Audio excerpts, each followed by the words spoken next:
శుభోదయం.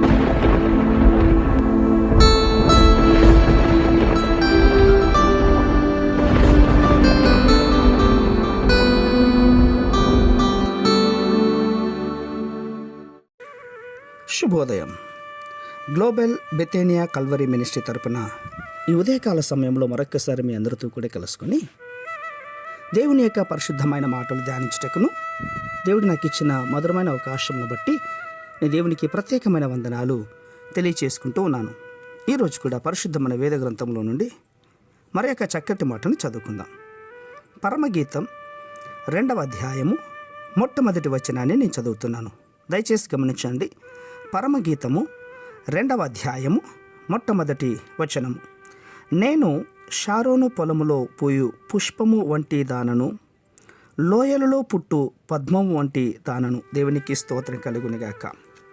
ప్రియులారా, క్రీస్తును సూచించే అందమైనటువంటి ఈ పువ్వులు 2 మనకు కనబడుతున్నాయి. అందులో షారోను అంటే రోజా పువ్వుతో, పద్మము అంటే లిల్లీ పుష్పాన్ని మనము గుర్తు చేసుకుందాం.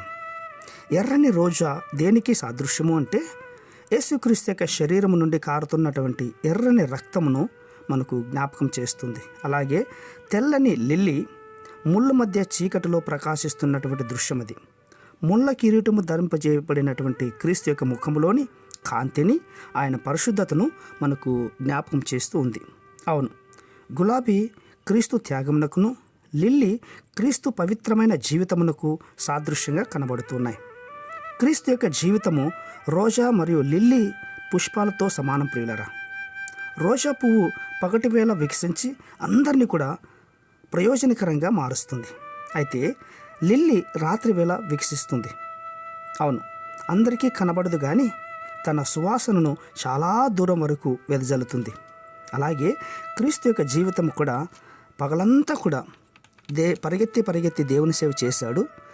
రాత్రిపూట దేవుని యొక్క సన్నిధికి చేరుకొని ఎవరికీ కనపడకుండా కొండల్లో, ఎత్తైనటువంటి ప్రాంతాలలో రాత్రంతా కూడా తన తండ్రి దగ్గర ప్రార్థన చేశాడు. అది ఒక మంచి సువాసన ప్రార్థనలాగా మనకు కనబడుతుంది. ప్రియులారా, అవును, రోజా పువ్వు బహిరంగంగా క్రీస్తును వెంబడించిన శిష్యులకు సాదృశ్యం. ముళ్ళ మధ్యనున్నటువంటి లిల్లీ శ్రమల మధ్య రహస్యంగా క్రీస్తును వెంబడించు అంతరంగ క్రైస్తవులకు ఇది సాదృశ్యం. ప్రియ సహోదర సహోదరులారా, సిలువలో క్రీస్తును రోజాగా, లిల్లీగా చూడాలి. ఎర్రని రోజా ఆయన త్యాగములో నడుపుటకు నన్ను బలోపేతం చేస్తుంది. తెల్లని లిల్లీ ఆయన పరిశుద్ధతను బట్టి నీవు రూపాంతరం చెందాలని ఈ సమయంలో మీకు సలహా ఇస్తోంది. అవును, ఆయన షారోను పొలములో పూసిన రోజాగాను, లోయలలో పుట్టు లిల్లీగాను మనకు కనబడుతున్నాడు.